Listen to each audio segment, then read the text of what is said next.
हाय, मेरा नाम डॉक्टर देवशीष शर्मा है और मैं एक प्रैक्टिसिंग स्पाइन सर्जन हूँ।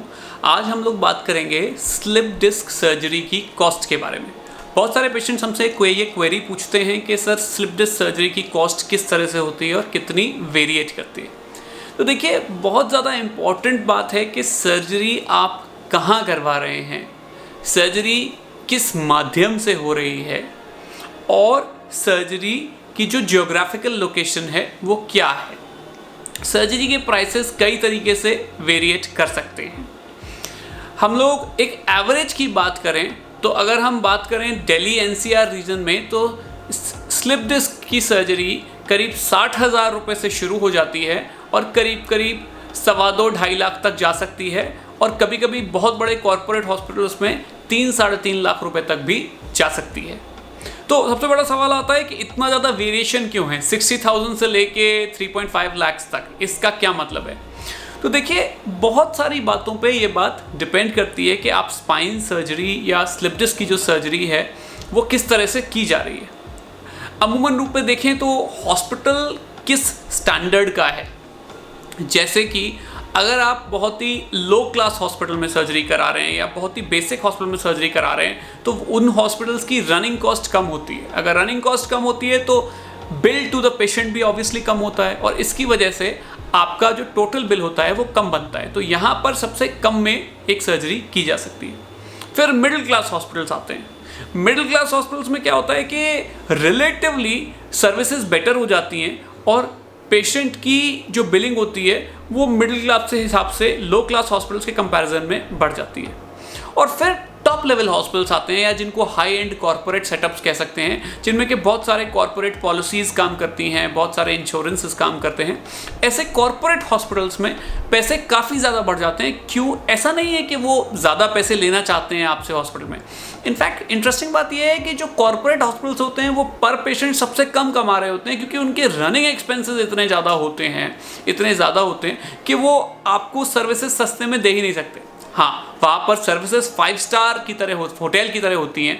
आप वहाँ जाएंगे तो वहाँ की क्लेanलीनेस, वहाँ का खाना, वहाँ की सफाई, वहाँ का मैनेजमेंट बहुत ज़्यादा परफेक्ट होता है, पर उसका जो कॉस्ट है वो फाइनली आता है and then somebody has to pay for it and finally it comes out from the pocket of the patient.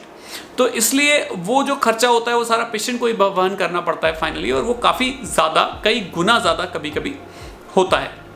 तो इसलिए कॉर्पोरेट हॉस्पिटल के हिसाब से सर्जरी काफ़ी महंगी हो जाती है। चलिए, एक ये बात हो गई। दूसरी बात कंसिडर करने वाली है कि किस प्रकार से या किस तरीके से या किस टेक्निक से ये सर्जरी हम लोग कर रहे हैं। सबसे इंपॉर्टेंट बात यह है कि एक टेक्निक जो पुराने ज़माने में होती थी और आज भी काफ़ी बार हम यूज़ करते हैं, उसे कहते हैं ओपन स्पाइन सर्जरी, जिसमें हम नेकेड आई का यूज़ करते हैं, कोई भी स्पेशल इंस्ट्रूमेंट यूज़ नहीं करते और नेकेड आई से हम बड़ा चीरा लगा के सर्जरी करते हैं। ये सबसे सस्ती तरह की स्पाइन सर्जरी होती है स्लिप डिस्क की, और ये बहुत ही कम दामों में की जा सकती है क्योंकि इसके लिए कोई भी स्पेशल इक्विपमेंट रिक्वायर्ड नहीं होता। इसके बाद आगे चलते हैं। इसके बाद आ जाती है माइक्रोस्कोप असिस्टेड स्पाइन सर्जरी या फिर माइक्रो डिस्केक्टमी या फिर माइक्रो डीकम्प्रेशन सर्जरी। इस सर्जरी में हम माइक्रोस्कोप का यूज़ करते हैं और माइक्रोस्कोप एक बहुत ही महंगी डिवाइस है और माइक्रोस्कोप का यूज़ करने की वजह से लिहाजा चार्जेस टू द पेशेंट बढ़ जाते हैं और सर्जरी भी काफ़ी महंगी हो जाती है। अब माइक्रोस्कोप का फ़ायदा क्या है? देखिए, माइक्रोस्कोप का फ़ायदा ये है कि जो चीरा होता है वो रिलेटिवली छोटा हो जाता है और जो डिसेक्शन क्वालिटी है वो फाइन हो जाती है। इससे ब्लड लॉस में भी कमी आती है, चीरा भी छोटा लगता है। अब तीसरा और सबसे नया जो टेक्नोलॉजी है उसको कहते हैं एंडोस्कोपिक डिस्केक्टमी, जिसमें कि बेहोशी देने की ज़रूरत नहीं पड़ती और खतरे भी काफ़ी कम हो जाते हैं। उस सर्जरी में सबसे रिलेटिवली एडवांस टेक्नोलॉजी यूज़ होती है, तो उसमें हमारे जो बेहोशी के खर्चे होते हैं वो तो सारे बच जाते हैं। तो एक तो बेहोशी के जो खतरे हैं, जो कि रिस्क्स हैं एनेस्थीसिया के, वो सारे ख़त्म हो जाते हैं। जो बेहोशी के जो खर्चे हैं, बेहोशी की वजह से आपको ट्यूब डाल के बेहोश करना पड़ेगा, फिर एक एनेस्थेसिस्ट डॉक्टर को आपको रेगुलरली मॉनिटर करना पड़ेगा, वो सारे खर्चे ख़त्म हो जाते हैं।